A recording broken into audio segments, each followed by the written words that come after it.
नमस्कार, knocking-news.com में आपका स्वागत है। मैं हूं गिरिजेश वशिष्ठ। जीएसटी को लेकर एक सोशल मीडिया पे पूरा माहौल बना हुआ है कि जीएसटी सरकार ने बढ़ा दिया और ख़ास तौर पे गरीबों का जो अन्न है उसके ऊपर भी टैक्स लगा दिया गया है और उसके कारण बड़ी संख्या में इस भारत के आम नागरिक पिसने वाले हैं। कल्पना कीजिए, जिसको 32 रुपये रोज़ाना की जिसकी आमदनी है, जो आदमी गरीबी की रेखा के नीचे जीता है, सरकार के आंकड़े के हिसाब से वो आदमी अपनी 32 रुपये की आमदनी से सिर्फ एक किलो गेहूं खरीद सकता है, आटा खरीद सकता है, जो भी आप मान लें। बहुत ख़राब क्वालिटी का खरीदेगा तो 1.5 किलो खरीद सकता है।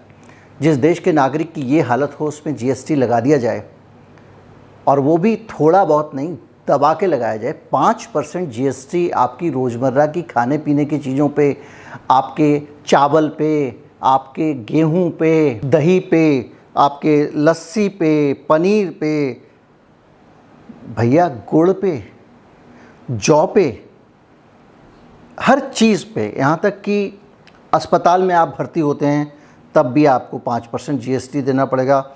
बैंक की अगर आप चेक बुक लेते हैं तो बैंक को पहले तो चेक बुक फ्री देता था, अब उसने पैसे लगाने शुरू कर दिए हैं और उसमें भी अब 18% बढ़ जाएगा। ये सारी जानकारियाँ लगातार। एलईडी लाइट पहले 18% जीएसटी।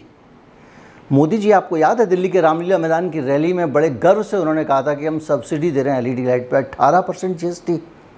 जिस देश में सब्सिडी दी जानी चाहिए क्योंकि आपको बिजली बचानी है, बिजली इसलिए बचानी है, आपके पास बिजली बनाने के लिए कोयला नहीं है और कोयला, बहुत सारी चीज़ें। लेकिन मैं आज जीएसटी के इस पूरी मार पे बात नहीं करूँगा, इस मार से अलग इसके पीछे की कहानी पे बात करूँगा, क्योंकि इसके बारे में आप सब जगह पढ़ रहे हैं। कहीं मत जाइए, चैनल को सब्सक्राइब कर लीजिए। अगर आप हमारे चैनल को, हमारी पत्रकारिता को, हमारे जज्बे को, हमारे अंदाज़ को सपोर्ट करना चाहते हैं तो हमारे UPI ID डिस्क्रिप्शन में, उसके ज़रिए भुगतान कर सकते हो। QR कोड भी आपको स्क्रीन पर दिखाई देगा। बेखौफ पत्रकारिता के लिए इस QR कोड को स्कैन करें और भुगतान करें। मैं अभी आया।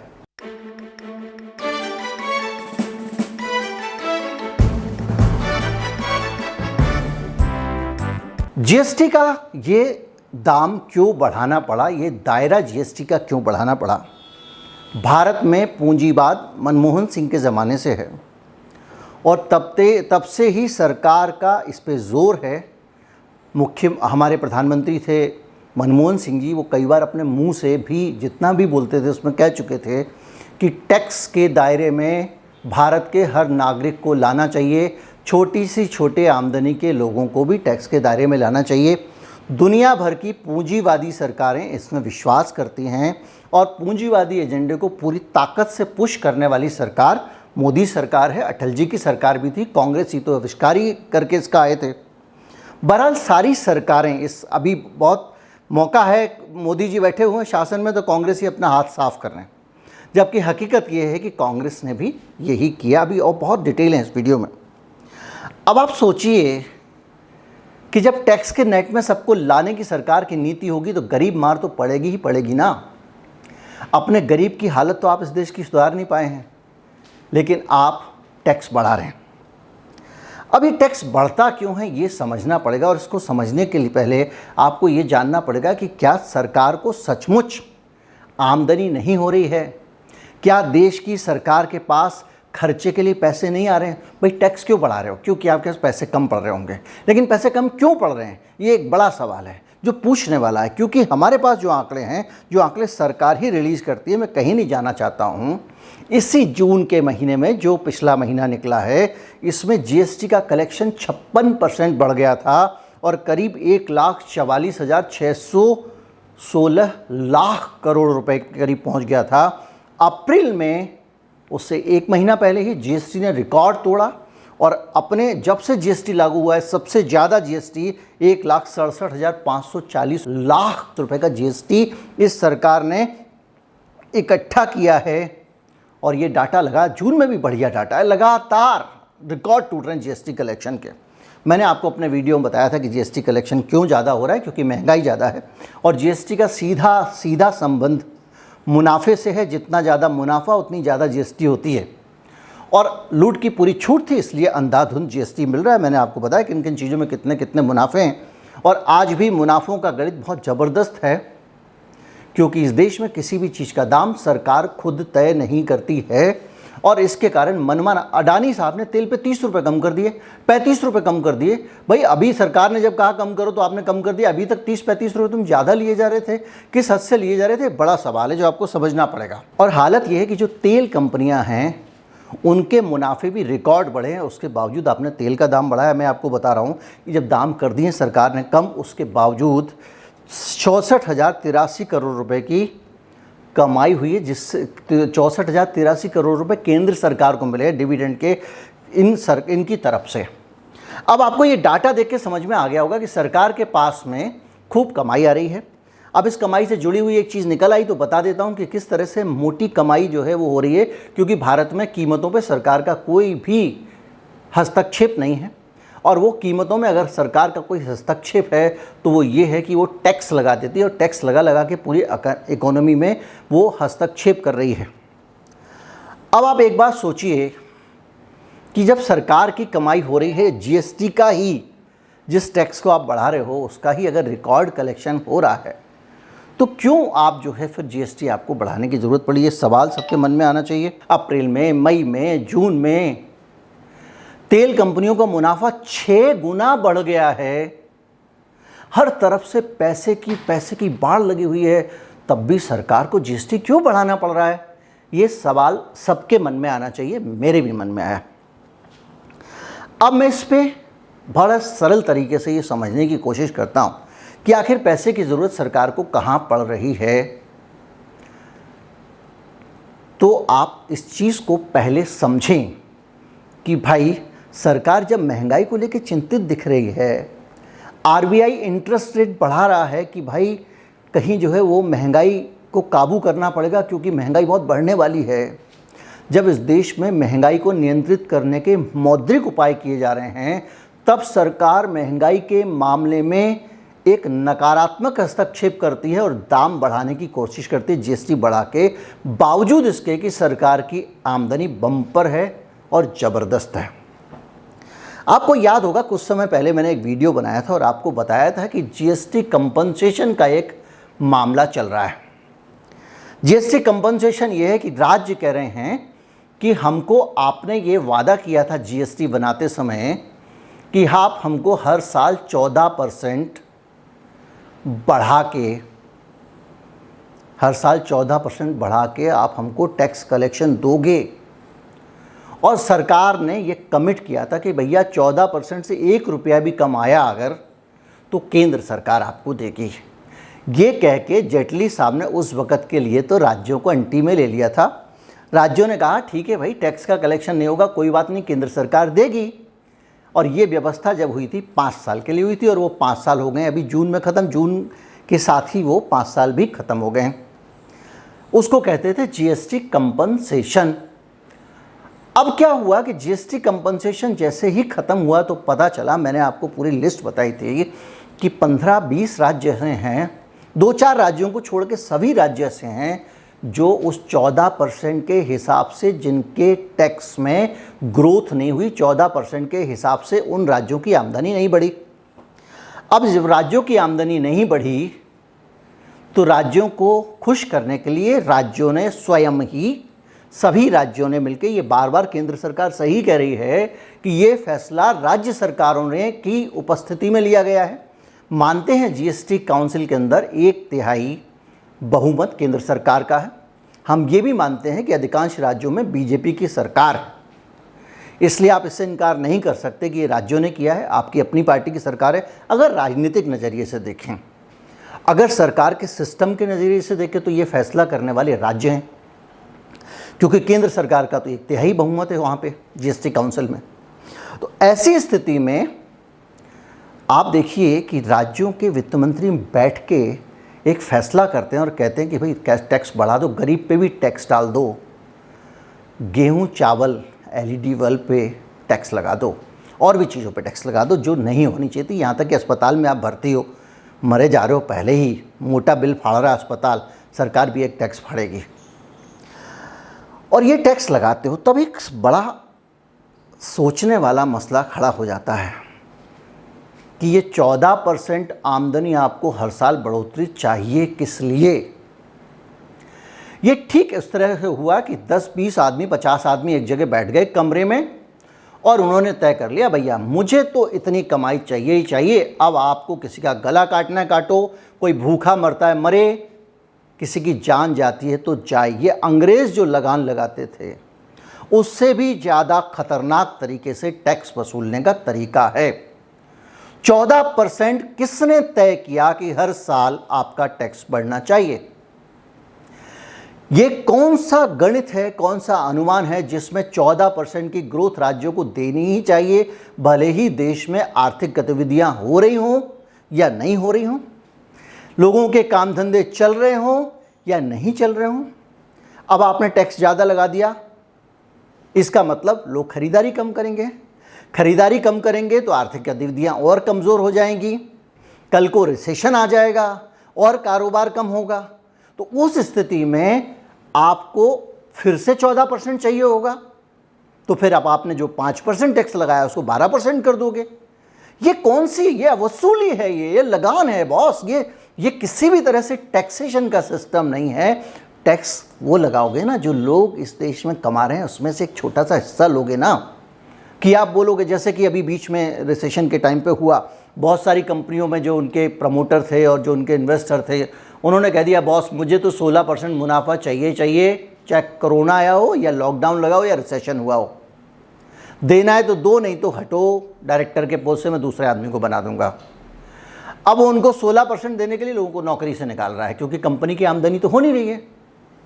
ठीक उसी तरह से इन्होंने बैठ दिया, हमको 14% चाहिए ही चाहिए। क्यों चाहिए भाई?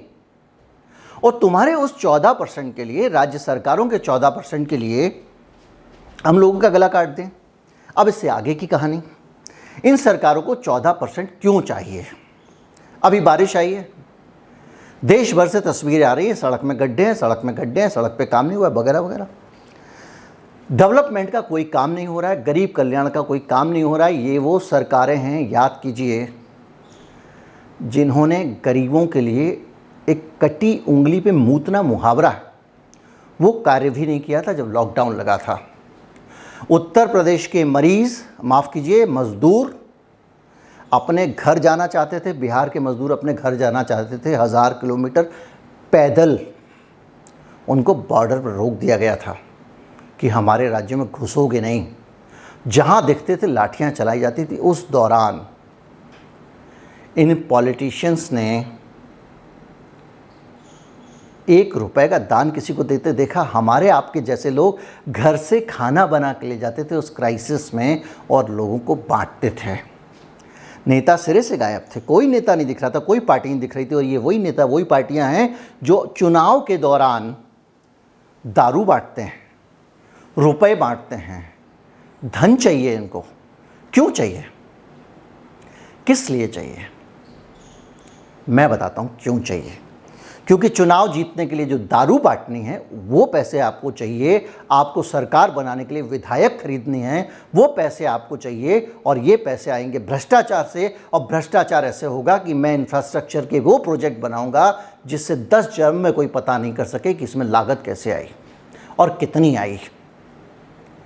एक बाग के मेंटेनेंस पे ज़्यादा पैसे खर्च करना इसलिए पसंद करता है कोई नेता कि ठेकेदार उसमें कट ज़्यादा देता है। ये सब जानते हैं सत्ता के गलियारे में। और वो कट ज़्यादा इसलिए देता है कि ज़मीन खोद के आप पता तो लगाओगे नहीं ना कि इसने इस घास के नीचे 4 इंच मिट्टी खोदी थी या 8 इंच खोदी थी। आपने अगर कभी कोई अगर सामान खरीदा हो, मेरी अपनी हाउसिंग सोसाइटी के लिए हमने सीमेंस कंपनी का तार खरीदा था, आर्मर्ड केबल, और उस आर्मर्ड केबल पे हमको छूट मिली थी 85%। होलसेलर ने कहा 85% डिस्काउंट दूंगा। मैंने कहा भाई इतनी ज़्यादा इस पर कॉस्ट क्यों डाल के रखी है? उसने कहा कॉस्ट इसलिए डाल के रखी है कि ठेकेदार जब लेके जाता है तो वो ये 85% नहीं, वो 100 रुपये का ही बिल बनवाता है। उसके लिए MRP होनी चाहिए उसके ऊपर, और इसलिए हर चीज़ पे इन्फ्लेटेड MRP होती है। और जब वो 100 रुपये 15 रुपये का माल 100 रुपये का बिल बनवा रहा है ठेकेदार, उसके बेसिस पे वो टेंडर डाल रहा है, उसके बेसिस पे पैसे ले रहा है, तो नेताजी को भी 20, 30, 40% का कट देता है। कुछ ठेके ऐसे होते हैं, कुछ चीज़ों के जिसमें कट ज़्यादा होता है, कुछ ठेके होते हैं जिसमें कट कम होता है। और उस कट के पैसे को लेके नेताजी ये काम करते हैं, चुनाव जीतने, सरकार बनाने, विधायक खरीदने, कभी गोवा ले जाने तो कभी असम ले जाने का काम करते हैं। और जब ये सब कर रहे होते हैं और ये पैसे इनके पास, जो कट के पैसे आते हैं, वो कट के पैसे कहाँ से आते हैं? वो पैसे सरकारी खजाने से आते हैं, क्योंकि ठेकेदार को भुगतान सरकारी खजाने से होता है। और सरकारी खजाने में पैसा कहाँ से आता है? सरकारी खजाने में पैसा आता है इसी जीएसटी से, इसी चुंगी से, इन्हीं करों से। दिल्ली नगर निगम की हालत आप सब जानते हैं, उसके कर्मचारियों को वेतन नहीं मिल पाता है। अगर आप उत्तर प्रदेश से दिल्ली में एक सामान्य कार टैक्सी लेके घुस जाएंगे तो 200 रुपया एक बार घुसने का देना पड़ता है। नोएडा से दिल्ली में घुसने पे भी, गाज़ियाबाद से दिल्ली में घुसने पे भी, और गुड़गांव और फरीदाबाद से दिल्ली में घुसने पे भी। ये है वसूली।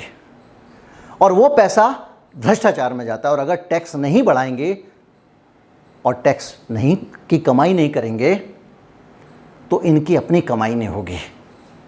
तो ये वो लगान है जिसको लगा रहे हैं। इसमें किसी एक राज्य की बात नहीं है, किसी एक नेता की बात नहीं है, किसी एक पार्टी की बात नहीं है। दिल्ली की आम आदमी पार्टी ने बाकायदा ये दावा किया है कि उनकी सरकार में रहते उन्होंने भ्रष्टाचार का पैसा बचा के खूब कमाई की और उससे खूब विकास के कार्य किए। ये मैं नहीं कह रहा हूँ, उन्होंने दावा किया है। होता होगा तभी दावा किया है। एक पुल बन रहा था, वो कम पैसे में बना के दिखा दिया उन्होंने। जो अनुमानित लागत थी हमेशा वो बढ़ जाती है, उससे कम में बना के दिखा दिया। की होगी ईमानदारी। मैं उनको बहुत ईमानदार नहीं मानता हूँ, वो भी इस जीएसटी की चीज़ों में शामिल हैं। लेकिन बहरहाल सोचने की बात और समझने की बात यह है कि ये जो पैसा बढ़ रहा है ना जीएसटी का, ये क्यों बढ़ रहा है और इसके पीछे क्या वजह है, ये समझने की ज़रूरत है। जब देश आर्थिक मंदी की तरफ जा रहा है, जब जीडीपी की ग्रोथ को बार बार करेक्ट करना पड़ रहा है, जब आपके देश में महंगाई इतनी ज़्यादा है कि आरबीआई को बाकायदा ब्याज दर बढ़ानी पड़ती है उसको नियंत्रित करने के लिए, तब भी आपको 14% की ग्रोथ चाहिए। मतलब जनता मरे या जिए, आपको 14% चाहिए। कट ही कहेंगे ना, सरकार का कट है, ये ऑफिशियल कट। तो ये है स्थिति और ये है पूरा का पूरा व्यवस्था का सवाल, जिसमें कोई एक पार्टी बचती नहीं है। क्योंकि जीएसटी काउंसिल के बाहर आके तो सब लोग कह रहे हैं कि हमने विरोध किया था, हमने विरोध किया था। ऑन रिकॉर्ड किसने अपना डिसेंट रजिस्टर कराया कि नहीं, जीएसटी नहीं बढ़नी चाहिए गरीब के ऊपर, वो पार्टी आगे आए। मान लेंगे वहाँ अंदर कमरे में बैठ के सारे लोग 14% की ग्रोथ मांग रहे थे। मैं ज़रा कैलकुलेट करके आपको बताऊं कि 14% अगर बढ़ता है साल में तो क्या स्थिति होने वाली है। 100 रुपए के 10 साल में 370 रुपये हो जाएंगे, यानी 3 गुने, करीब 4 गुने के आसपास 10 साल में हमारे ऊपर टैक्स बढ़ जाएगा, जीएसटी बढ़ जाएगी। 10 साल में 4 गुनी किसकी आमदनी होती है भैया? 10 साल में इकोनॉमी की 4 गुनी कौन सी ग्रोथ हो रही है? 10 साल में कौन सी आर्थिक गतिविधियां हो रही हैं जिसके कारण 4 गुने के करीब तरक्की हो जाएगी इस देश की? और जब 10 साल में 4 गुना व्यापार नहीं होगा और 10 साल में आपको 4 गुना 3.7 गुना टैक्स चाहिए ही चाहिए, तो मारकाठी मचेगी। ये है स्थिति। क्योंकि फैसला करने वाले भी खुद हैं, चौधरी भी खुद हैं, राज्य सरकार, केंद्र सरकार, सब लोग बैठ जाते हैं कमरे में, फैसला कर लेते हैं 14% बढ़ना चाहिए। जेटली ने इनको पकड़ा दी पुड़िया, अब वो नहीं रहे स्वर्गीय, कि 14% मिलेगा, और ये 14% पे अटके हुए हैं। और उस 14% की वसूली के लिए जीएसटी लाते समय जितने वादे किए गए थे सब तोड़ दिए हैं। जनता को छला है इन्होंने, जनता के साथ झूठ बोला है, जनता के साथ फरेब किया है और लगातार करते चले जा रहे हैं। और अब नौबत ये आ गई है कि खाने पीने की चीज़ों को भी महंगा किया जा रहा है। उस दौर में महंगा किया जा रहा है जब महंगाई को नियंत्रित करने की आवश्यकता है। और दुनिया की कोई आरबीआई आके इस देश की इकोनॉमी को नहीं बचा सकती जब तक कि सरकार का कीमतों के मामले में हस्तक्षेप है। सरकार जब पूरा कितना तुम इंटरेस्ट रेट बढ़ा के महंगाई कंट्रोल कर लो, 1 सेकंड में जीएसटी बढ़ा देंगे, कांड हो गया। सारे प्रयास जीरो। तो ये जो लगान वसूली है ना, इस पे कंट्रोल करना चाहिए। और जीएसटी जब आया था तो यही कह के लाया गया था कि इस लगान वसूली को रोका जाएगा, लेकिन ये रुक नहीं रही है, ये बढ़ती जा रही है। सरकार को तय करना पड़ेगा कि इतना स्टैंडर्ड टैक्स है, इससे ऊपर टैक्स हम वसूली नहीं करेंगे, और उसके बगैर काम नहीं चलेगा। वरना इस तरह से ये तो आप श्रीलंका का भी बाप बना दोगे, कहाँ से खाएंगे लोग। तो आपको 3.7 गुना पैसा चाहिए जीएसटी का 10 साल के अंदर, 14% हर साल बढ़ा रहे हो। तो आप सोचिए कि गरीब बच ही नहीं सकता है, किसान बच ही नहीं सकता है, गरीबी की रेखा के नीचे वाला आदमी बच ही नहीं सकता है। फिर कहोगे क्राइम हो रहा है, चेन खिंच गई, ये खिंच गया। रोज़ अब आजकल आ रहा है सोशल मीडिया पे, मेरा मोबाइल लेके भाग गए, मेरे गले की चेन लेके भाग गए, इसीलिए हो रहा है। उम्मीद करता हूँ आप समझ गए होंगे कि जिम्मेदार कौन है। इसके लिए ना तो मोदी जिम्मेदार है, ना इसके लिए योगी जिम्मेदार है, ना भूपेश बघेल जिम्मेदार है, ना अशोक गहलोत जिम्मेदार है। ये सब जिम्मेदार हैं। उम्मीद करता हूँ वीडियो अच्छा लगा होगा। अच्छा लगा हो तो ज़्यादा से ज़्यादा लोगों तक पहुँचाएँ। जीएसटी का सच लोगों को पता चलना ज़रूरी है। नमस्कार, जय हिंद।